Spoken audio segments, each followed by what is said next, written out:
สหายพันเอกคำสินผิววรรณาคณะประจำภาคแขวงเลขาคณะภาคหัวหน้ากองบัญชาการปกสแขวงไซยาบุรีได้ให้สัมภาษณ์ต่อสื่อมวลชนป้องกันความสงบในโอกาสเข้าร่วมกองประชุมใหญ่ผู้แทนทั่วประเทศครั้งที่ 12 ของพรรคประชาชนปฏิวัติลาวในระหว่างวันที่ 6 หาวันที่ 8 มังกร 2026 สหายได้แสดงความภาคภูมิใจอย่างสูงที่ได้เข้าร่วมกองประชุมที่มีความหมายความสำคัญทางด้านการเมืองในครั้งนี้กองประชุมใหญ่ครั้งนี้แม่นขีดหมายสำคัญในการกำหนดทิศทางของศาสตร์ภายหลังสิ้นสุดกองประชุมจะมีแผนการนำเอาเนื้อในจิตใจและมติต่างๆไปจัดตั้งผันขยายเข้าในกลุ่มเขตเวียกงานต่างๆโดยเฉพาะแม่นเวียกงานป้องกันศาสตร์ป้องกันความสงบภายในแขวงไซยาบุรีให้มีความเติบใหญ่เข้มแข็งคือแนะนำหัวหน้ากองบัญชาการป้องกันแขวงไซยาบุรีที่ได้ร่วมกองประชุมใหญ่ของครั้งที่ 12 ของศูนย์กลางพรรคข้าพเจ้ามีความรู้สึกและภาคภูมิใจเป็นอย่างยิ่งที่ได้เข้าร่วมกองประชุมใหญ่ของศูนย์กลางพรรคครั้งที่ 12 ในครั้งนี้ถือว่ากองประชุมใหญ่ครั้งนี้แม่นกองประชุมใหญ่ที่มีความหมายความสำคัญทางด้านการเมืองเป็นเหตุการณ์เมืองอันหนึ่งที่สปป.ลาวพวกเราเลยในปีนี้นั่นข้าพเจ้าภายหลังที่ได้เข้าร่วมกองประชุมใหญ่ครั้งนี้แล้วข้าพเจ้าจะนำเอาเนื้อในจิตใจของกองประชุมใหญ่ในครั้งนี้ไปผันขยายอยู่ในขงเขตความรับผิดชอบของข้าพเจ้าโดยเฉพาะกับเป็นเรื่องเรื่องงานป้องกันศาสตร์ป้องกันความสงบของเรา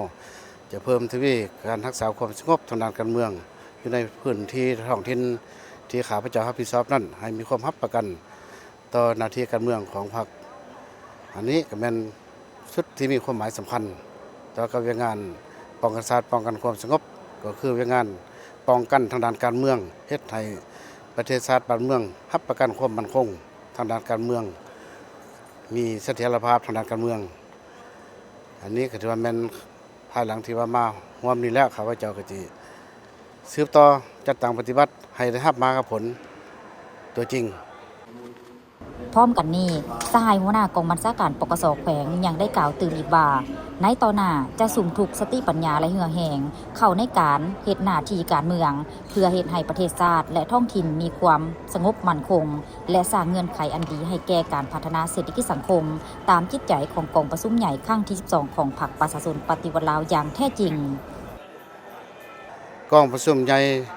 ที่มีความหมายสำคัญนี้ถือว่าดำเนินกองประชุมมีผลสำเร็จอย่างจบงามแล้วก็รับประกันคาดหมายที่กำหนดไว้โดยเฉพาะมันคาดหมายเรื่องงานป้องกันความสงบของพวกเขาผ่านมากถือว่าได้นำผ้าซี่นำอยู่กำลังท้องถิ่นหาฐานเพื่อรับประกันแก่เรื่องงานการดำเนินกองประชุมใหญ่ของศูนย์กลางพรรคครั้งนี้ให้มีความรับประกันอยู่ในท้องถิ่น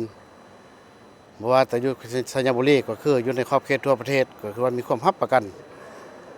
ตามคาดหมายที่ได้กำหนดไว้